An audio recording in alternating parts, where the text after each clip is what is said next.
এই মুহূর্তে আওয়ামী লীগ নিষিদ্ধ, কিন্তু 23 জুন তাদের 77তম প্রতিষ্ঠা বার্ষিকী ঘিরে আমরা দেখলাম যে বিএনপি মাঠে কিছুটা কৌশলে ছিল, জামাত কিছুটা ঝটিকা কিছু কর্মসূচি দেখিয়েছে। দুটি দলই আপনারা আওয়ামী লীগকে ঠেকানোর কথা বলেছেন, কিন্তু আমরা যেটি দেখলাম একটি নিষিদ্ধ দলের প্রতিষ্ঠা বার্ষিকীতে যে কোনো ধরনের অপ্রীতিকর ঘটনা এড়ানোর কথা বলা হয়েছে এবং সেখানে সেনাবাহিনী মোতায়েন করা হয়েছে 6টি জেলায়, 18,000 পুলিশকে নামাতে হয়েছে। এতটা তৎপরতা কেন করতে হলো? না, একটা একটা একটা একটা দল যখন রাষ্ট্রীয় ক্ষমতা থাকে, বিশেষ করে সরকার, তার দায়িত্ব থাকে কিন্তু তার নাগরিকদের নিরাপত্তা নিশ্চিত করা। এটা কিন্তু যে কোনো সরকারের দায়িত্ব।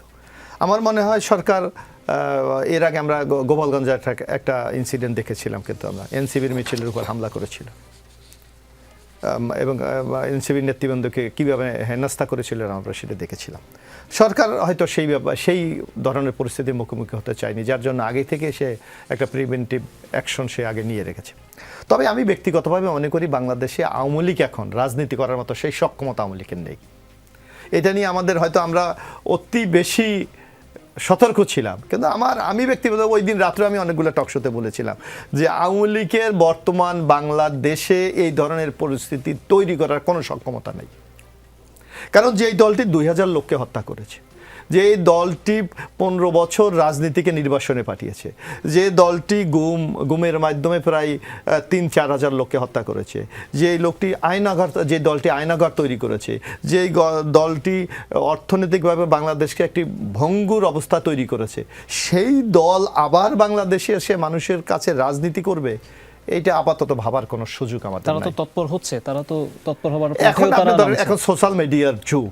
আপনি সোশ্যাল মিডিয়াতে যে কোনো নিউজ করা, আপনি বাংলাদেশে বসে করলো না আমেরিকাতে করলো না কেনিয়াতে বসে করলো, এটা তো আইডেন্টিফাই করার সুযোগটা খুবই কম।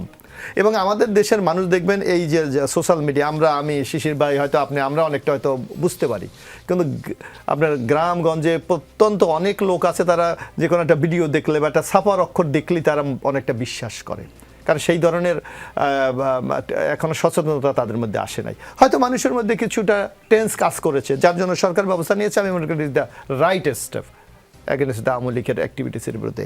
একটা কথা আপনার দেখতে হবে যে আরেকটা জিনিস আপনাকে খেয়াল করতে হবে, যে জিনিসটা আমরা প্রায় লক্ষ্য করি, যেমন আপনার মেইন স্ট্রিম মিডিয়া, আপনাদের একটা কিন্তু রেসপন্সিবিলিটি আছে, একটা দায়িত্ব আছে আপনাদের।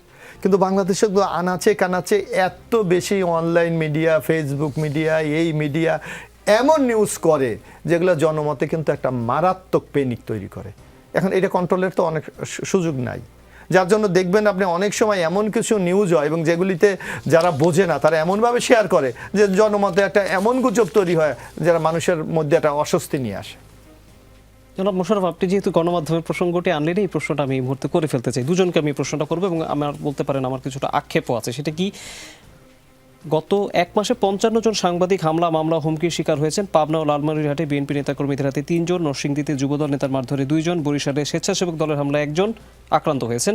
চট্টগ্রামের ফটিকছড়িতে একজন সাংবাদিককে প্রকাশ্যে হত্যার হুমকি দিয়েছেন একজন নেতা বিএনপি। সাতক্ষীরা শ্যামনগরে যুবদলের নেতাকর্মীরা প্রেস ক্লাবে ঢুকে সভাপতিকে হাতুড়ি এবং রড দিয়ে পিটিয়েছে।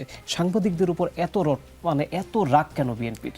বিএনপি তো এখন সরকার চালাচ্ছে, তারা তো গণমাধ্যমের স্বাধীনতার কথা বলে।